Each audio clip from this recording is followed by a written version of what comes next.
U.S. Secretary of Commerce Howard Lutnick admitted in front of Congress that he had met with Jeffrey Epstein twice after Epstein's 2008 conviction, contradicting Lutnick's previous claim they had cut ties with Epstein after 2005. Also, members of Congress were granted access to the unredacted Epstein files and said they discovered evidence that some possibly implicated figures had been redacted without clear legal justification. On the House floor, Representative Ro Khanna read the names of 6 men who had been redacted by the DOJ but were, quote, likely incriminated. There's a lot to unpack here. First, Lutnick.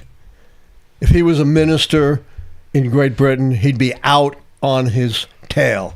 You cannot have any credibility as a cabinet member of the United States executive branch if you're proven to be a liar. Not on a minor matter. Not on something that is ambiguous.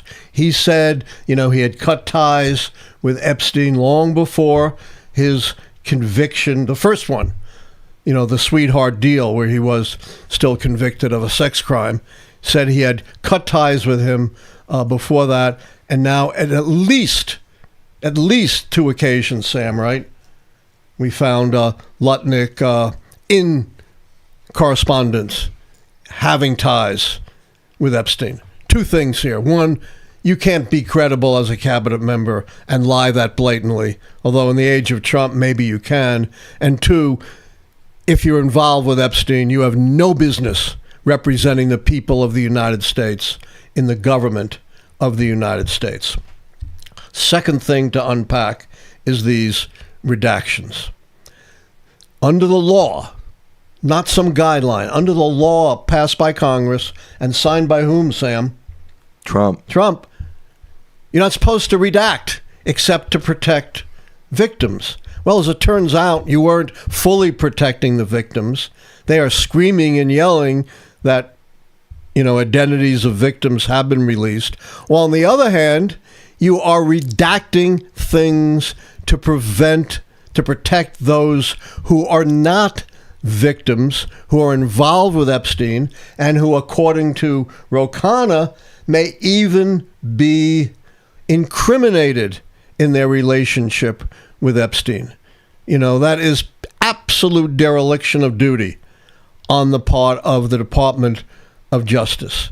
They have, I don't know, how they could be held accountable other than impeachment. It's not a criminal law. But once again, officials of this administration have just put the law in the shredder.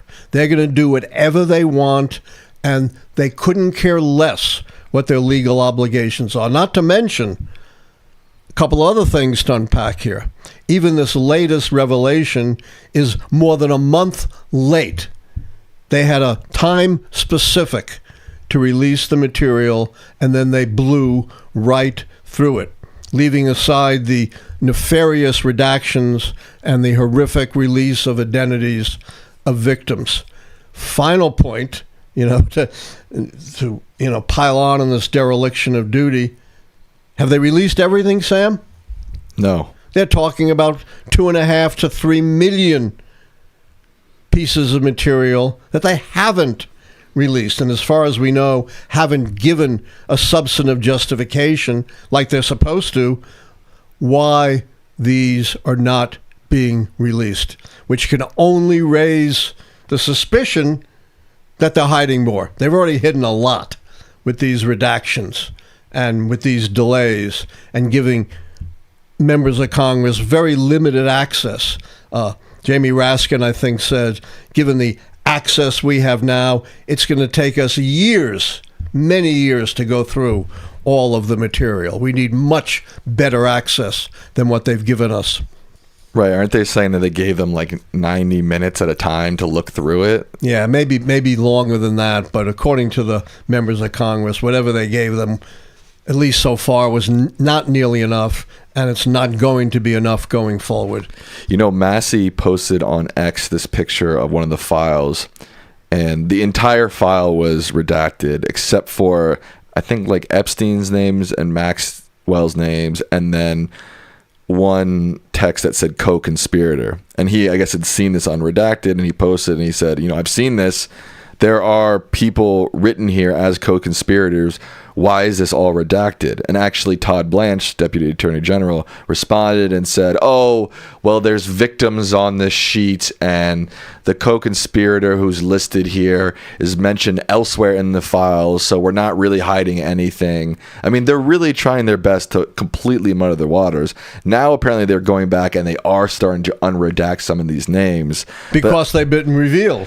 Right. But I don't know. What do you think? I kind of feel like we're currently witnessing maybe one of the biggest sex crime cover-ups of all time. Maybe the biggest sex crime cover-up, and the Trump administration is up to their neck in the cover-up. That's an absurd explanation.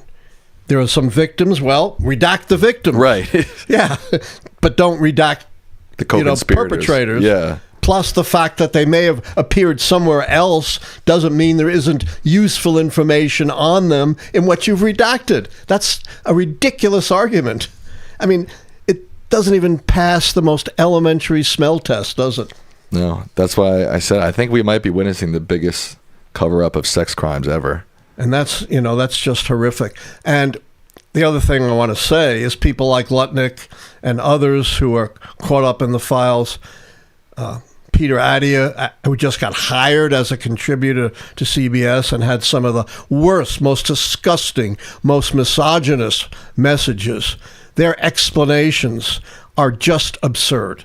Their attempt to spin this is beyond belief. They're twisting themselves into pretzels. And by the way, they only admit this when, Sam?